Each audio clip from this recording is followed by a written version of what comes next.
Hello guys, ഇന്നത്തെ വീഡിയോയിൽ മെയിനായിട്ട് ഞാൻ ഫോക്കസ് ചെയ്യുന്നത് സ്ട്രോങ് ആൻഡ് ഡിഫൈൻഡ് ആപ്സ് ആണ്. No equipments, no excuses, just control movements and powerful core activation. First workout എന്ന് പറയുന്നത് ഇൻ ആൻഡ് ഔട്ട് വർക്കൗട്ടാണ്. ഇത് lower abs, upper abs, core സ്റ്റെബിലിറ്റിനെയും മെയിനായി ടാർഗറ്റ് ചെയ്യുന്നു. അടുത്തതായി സീറ്റഡ് ലെഗ് വി ഓപ്പണേഴ്സ് ആണ്. ഇത് lower abs, core stability, inner തൈസിനെയും മെയിനായി ഫോക്കസ് ചെയ്യുന്നു. നെക്സ്റ്റ് ലെഗ് റേസസ് വർക്കൗട്ടാണ്. ഇത് ലോവർ അപ്സിനെയാണ് മെയിനായിട്ട് ടാർഗറ്റ് ചെയ്യുന്നതെങ്കിലും അപ്പർ അപ്സിനെയും കോർ സ്റ്റെബിലിറ്റി ഇംപ്രൂവ് ചെയ്യാനും ഹെൽപ്പ് ചെയ്യുന്നു. അടുത്തതായി ക്രഞ്ചസ് വർക്കൗട്ടാണ്. ക്രഞ്ചസ് എന്നത് അപ്പർ അപ്സ് ടാർഗറ്റ് ചെയ്യുന്ന ഒരു ക്ലാസിക് കോർ എക്സസൈസ് ആണ്.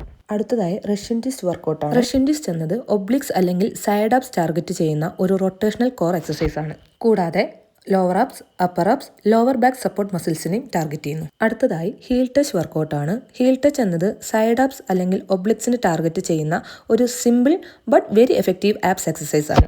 ഇത് അപ്പർ ആപ്സിനെയും കോർ സ്റ്റെബിലിറ്റി ഇംപ്രൂവ് ചെയ്യാനും ഹെൽപ്പ് ചെയ്യുന്നു.